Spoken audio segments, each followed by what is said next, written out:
2023 में एग्जाम देना है और 2024 में एग्जाम देना है, तो हमारा टाइम टेबल क्या होना चाहिए। राइट, यही क्वेश्चन है आपका, यस या नो। चलिए हम यहां से शुरू करते हैं, अपने सिस्टम को आगे लेकर चलते हैं। यही क्वेश्चन है, तो चलिए अब हम बात करते हैं। अगर 2023 या 2024 आपका लक्ष्य है तो आपको टाइम टेबल कैसे बनाना चाहिए और कैसे उसको फॉलो करना चाहिए।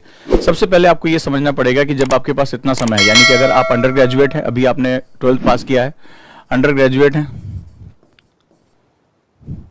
अगर आप अभी बेसिक अपनी तैयारी कर रहे हैं, आपने 12th क्रॉस किया है, या अभी भी आप जो है वो 2 इयर्स मिनिमम अपनी पढ़ाई में लगा सकते हैं, या अगर आप जॉब में हैं, या अगर आप हाउसवाइफ हैं,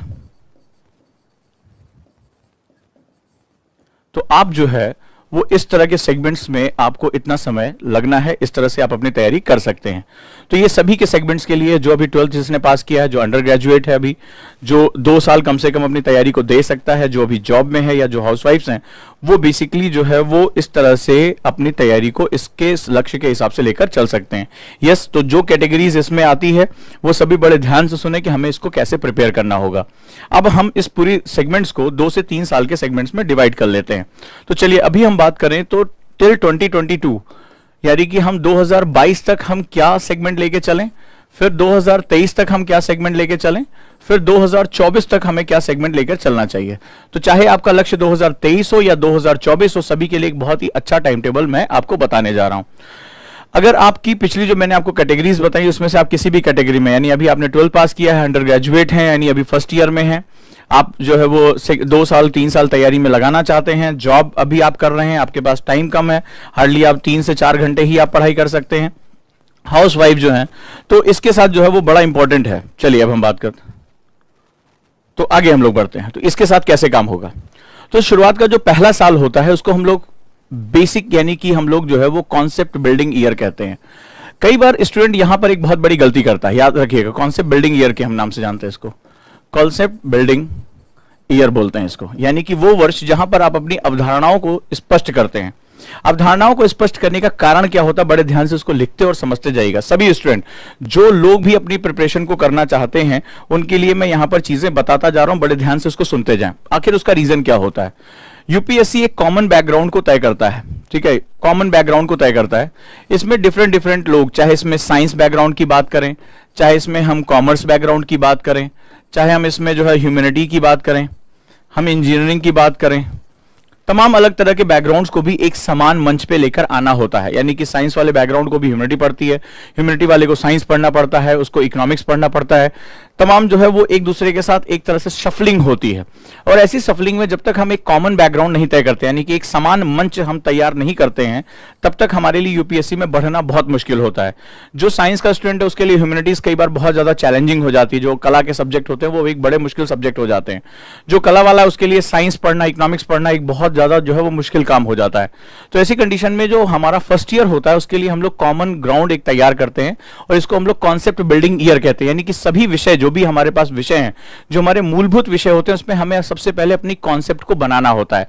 यानी कि विषय की बहुत गहराई में न जाकर पहले विषय से परिचय होना होता है। क्या मैंने कहा, यह बहुत इंपॉर्टेंट है आपके लिए कि जो फर्स्ट ईयर आपका अपनी तैयारी का होगा, जो आप 365 दिन लगाओगे, जो फर्स्ट ईयर आपकी तैयारी का है, उसमें आप डेप्थ में जाने की बजाय, कॉन्सेप्ट बनाने के लिए आपको डेप्थ में नहीं जाना है, आपको उसके बेसिक इंट्रोडक्शन के साथ जाना है।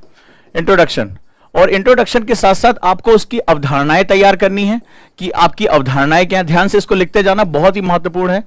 यहीं पर सबसे ज्यादा दिक्कत होती है, क्योंकि आप ये चाहते हैं कि मैं गया और आईएएस बना, मुझे डायरेक्टली बड़ी बड़ी किताबें पढ़नी है। आईएएस तो बहुत टफ एग्जाम होता है, सीधे विपिन चंद्रा, सीधे लक्ष्मीकांत, सीधे सुभाष कश्यप पे कूदना है, मुझे छोटी मोटी किताबें नहीं पढ़नी है। और यहीं पर सबसे ज्यादा गलती हो जाती है, क्योंकि अवधारणाएं जो होती हैं वो अभिरुचियों को, यानी एप्टीट्यूड को जन्म देती है, इंटरेस्ट आपका जन्म लेगा। राइट, मैंने आपको पहले बताया था, इंटरेस्ट आपका, रुचि जो होगी वो जन्म लेगी। तो जब आप किसी चीज में आपकी रुचि डेवलप होती है, तभी आप उसकी डेप्थ में जा पाते हो, तभी आप जो है वो कॉन्सेप्ट को बहुत गहराई में जाकर बिल्डअप कर पाते हो। तो जो फर्स्ट ईयर होता है उस समय आपको अपने माइंड को एकदम क्लियर रख के चलना है कि मुझे सभी विषयों पर एक कॉमन प्लेटफॉर्म की रचना करनी है। मेरा बैकग्राउंड चाहे जो भी हो, मैं साइंस से हूं, आर्ट से हूं, कॉमर्स से हूं, मुझे एक कॉमन प्लेटफॉर्म पे अपने सारे सब्जेक्ट्स को लेकर आना है। और जो फंडामेंटल सब्जेक्ट्स हैं, यानी कि जो डेरिवेटिव्स के पार्ट हैं, मुझे उनके साथ जो है वो एस्टेब्लिश होकर मुझे आगे जो है वो कार्य करना है। तो ये हमारा फर्स्ट ईयर का सेगमेंट होता है जहां पर आपको कॉमन ग्राउंड के साथ आना होता है। तो यहां पर हमें आगे क्या करना होगा, टाइम टेबल कैसे बनाना होगा। तो इस पर्टिकुलर सेक्शन में 4 to 5 आवर्स की आपको जरूरत पड़ेगी।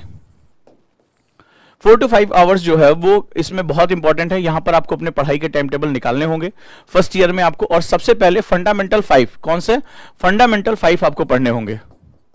ये सब्जेक्ट होते हैं फंडामेंटल 5, इनके बेसिक्स आपको पता होने चाहिए। कौन कौन से सब्जेक्ट हैं, चलिए हम बात करते हैं। ए, हिस्ट्री,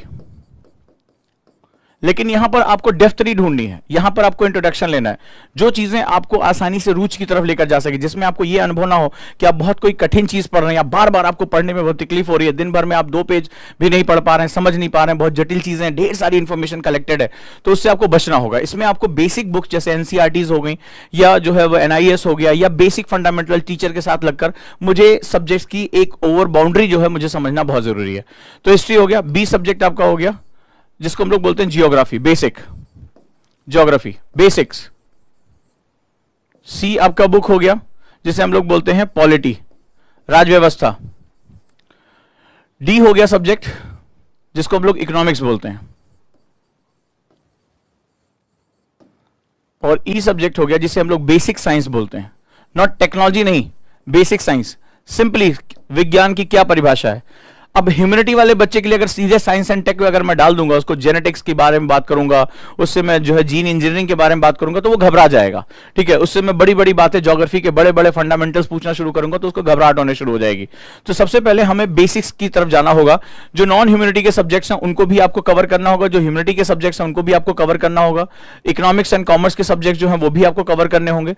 तो सबसे पहले आपको एक बेसिक कॉमन ग्राउंड जो है वो तैयार करना होगा। ये बहुत ही ज्यादा जरूरी है। स्टूडेंट सबसे ज्यादा गलतियां यहीं पर करता है। उसको लगता है, ये मुझे आप अपने अनुभव से बताइएगा, आपको लगता है ना कि सीधे आईएएस में आया तो सीधे बड़ी बड़ी किताब पढ़े, बहुत टफ वाली किताब, पूछता भी सबसे मोटी वाली काम। जैसे इकोनॉमिक्स में बच्चा जाता है सीधे मिश्रा पूरी खरीदना पसंद करता है क्योंकि सबसे भारी भरकम मोटी किताब वही है, ठीक है। तो वो दत्त सुंदरम खरीदता है, जबकि उसको ये बेसिक फंडामेंटल भी इकोनॉमिक्स के नहीं पता है। बट उसने कहीं इंटरनेट पे गया, उसने किताबों की लिस्ट छांटी, बोला दत्त एंड सुंदरम बहुत अच्छी किताब है, मिश्रा एंड पूरी किताब, नो डाउट ये बहुत अच्छी किताब है, बट ये बहुत ही हायर लेवल पे लिखी गई है। इसमें ये लेखक जो है ये मानता है कि आपके बेसिक फंडामेंटल्स बिल्कुल क्लियर हैं।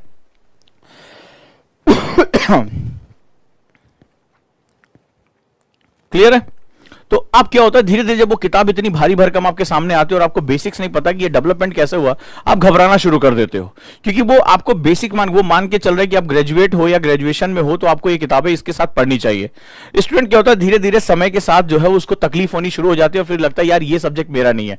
तो वो क्या करता है, देखो गलती क्या करता है, बोला नहीं ठीक है इकोनॉमिक्स में नहीं हो पा रहे तो कोई बात नहीं, हिस्ट्री अच्छी करते हैं, चलो हिस्ट्री में भी जब जाके नेट पे सोचता है तो नेट पे सबसे बढ़िया बढ़िया किताबों के नाम दिया हुआ है।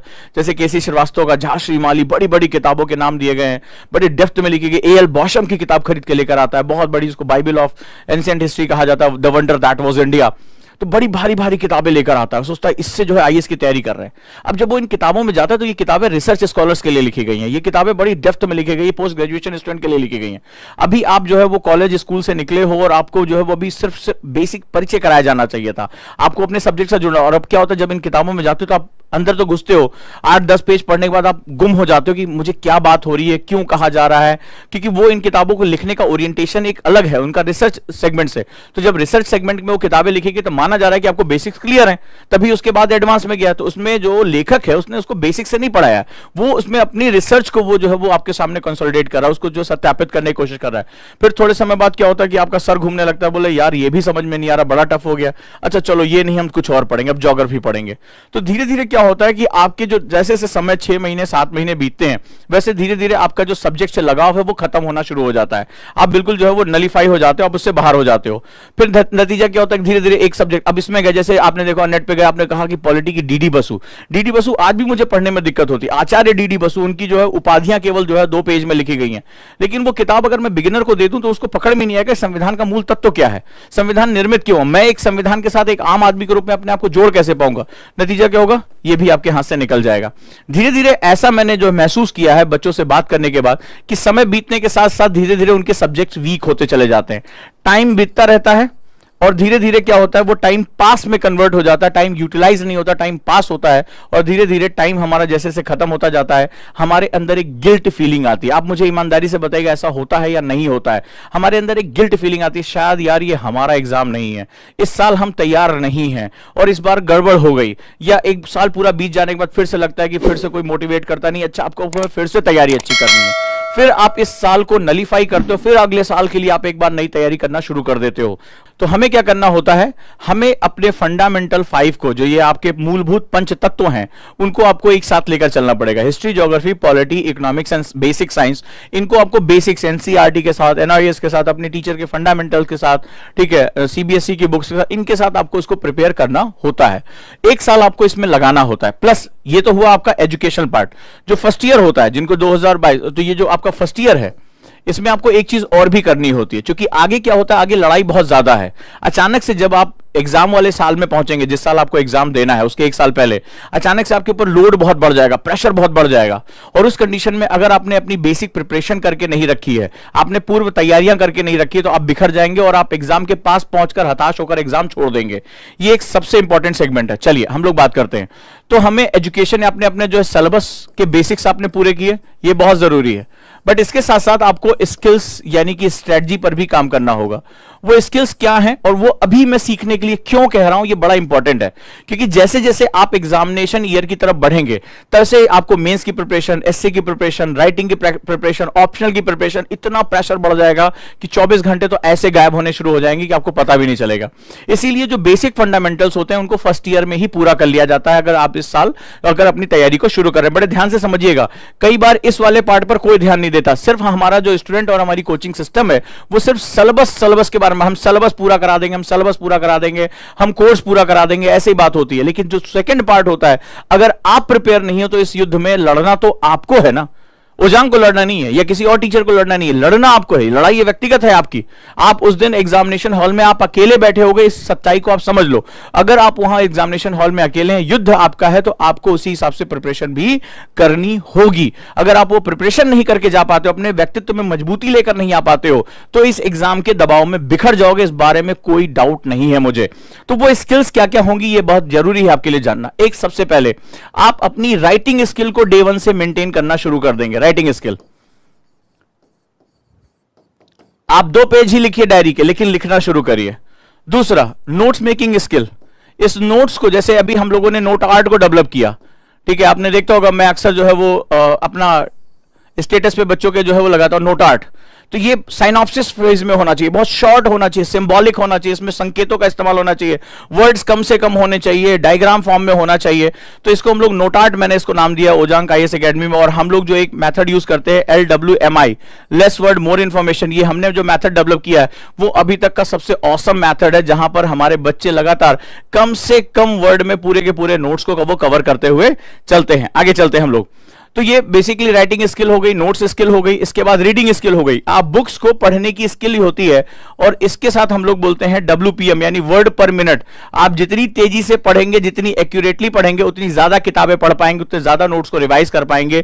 ये एक बहुत ही इंपॉर्टेंट मेथड होता है। इसके साथ साथ अगली जो सेगमेंट्स होता है वो होता है रिवीजन स्किल। आप सोचेंगे सर रिवीजन की भी स्किल होती है? जी हाँ, रिवीजन की भी स्किल होती है, और ये बहुत ही इंपॉर्टेंट स्किल होती है।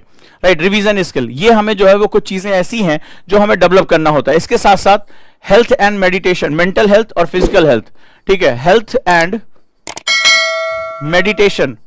क्योंकि अंत में जब आप घबराएंगे, आपकी एंजाइटी बढ़ेगी, आपको पसीना आना शुरू होगा, आपको थकान होगी, अंदर से जो है ब्लड प्रेशर ऊपर नीचे होगा, तो उस समय आपका जो दिमाग है उसको अगर आपने जितना ज्यादा ट्रेन किया होगा, जितना ज्यादा ट्रैंक्विल होंगे, शांत होंगे, आप जो है वो गंभीर होंगे, उतना ही ज्यादा जो है वो आसान हो जाएगा आपके इससे साथ निकलना। ये स्किल मैं फर्स्ट ईयर में क्यों कह रहा हूं, ये भी जानना बड़ा जरूरी, क्योंकि सेकंड ईयर मैंने बताया ना, रश आवर शुरू हो जाएगा। अचानक से जैसे ही आप एग्जाम के पास पहुंचते जाओगे, धीरे धीरे आपके ऊपर लोड इतना बढ़ना शुरू हो जाएगा। एक तो पीछे से पड़ी गई चीजों को रिवाइज करना, अगली चीजों पे अपनी एक्सपर्टीज लेकर आना, ढेर सारे मेंस के गेटवे खुल जाएंगे, तमाम तरह की चीजें होंगी, और वहां पर आप स्किल्स के लिए अपना टाइम नहीं दे पाओगे। होता क्या है कि ज्यादातर जो अनट्रेन्ड स्टूडेंट होते हैं, जो उजांकियंस नहीं है, जिनको ये सिर्फ सिलेबस, कोर्स, इनके बारे में बताया जाता है, वो सोचते हैं स्किल्स का हमें क्या लेना देना। मैं आपको एक एग्जांपल देता हूं, मैं कई बार भी एग्जांपल सेमिनार में, मैंने गोरखपुर सेमिनार में भी एग्जांपल दिया, फिर से आपको एक एग्जांपल देता हूं, ठीक है। मान लीजिए आपने एक बहुत मोटा सा नोट्स बनाया, ठीक है, इतना मोटा आपने नोट्स बनाया, पूरा लिखा, सुंदर सुंदर सुंदर सुंदर।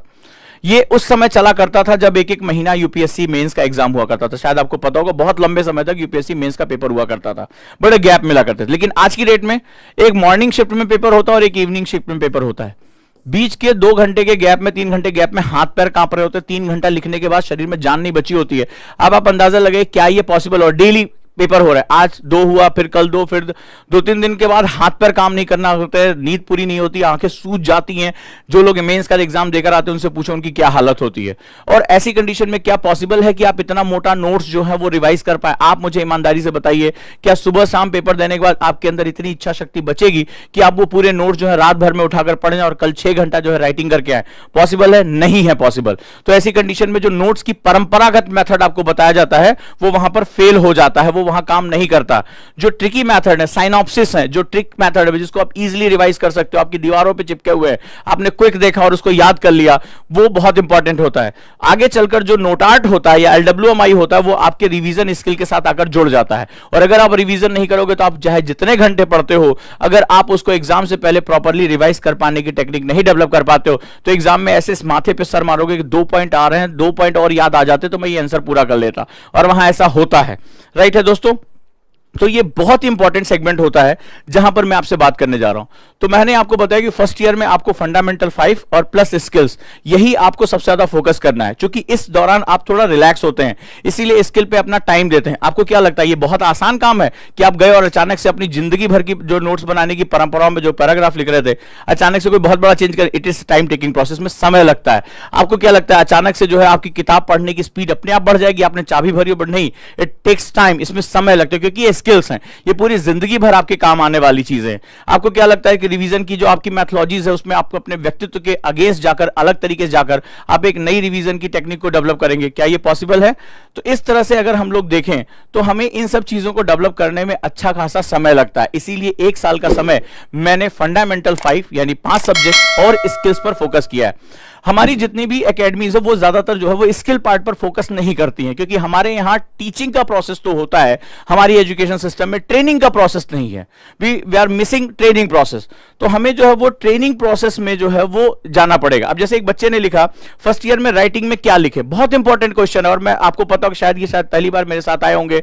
मेरे सभी बच्चों को पता है कि डू राइटिंग, आंसर राइटिंग से पहले राइटिंग होती है। जैसे फॉर एग्जाम्पल मैंने अभी तुमसे बात किया थोड़ी देर से, तो आज सिंपली डायरी उठाया और मैंने आपको बताया था इसके पीछे, राइटिंग के पीछे जो फंडामेंटल पर्पस होता है वो क्या होता है? मोटर एक्टिविटी को इन्वॉल्व करना। मैंने बताया था आपको मोटर एक्टिविटी को इन्वॉल्व करना, यानी हमारे दिमाग के जो न्यूरॉन्स होते हैं और हमारी जो मसल्स होती है हाथ की, इन दोनों को सिंक्रोनाइज करना बड़ा जरूरी है, बहुत इंपॉर्टेंट है, ठीक है।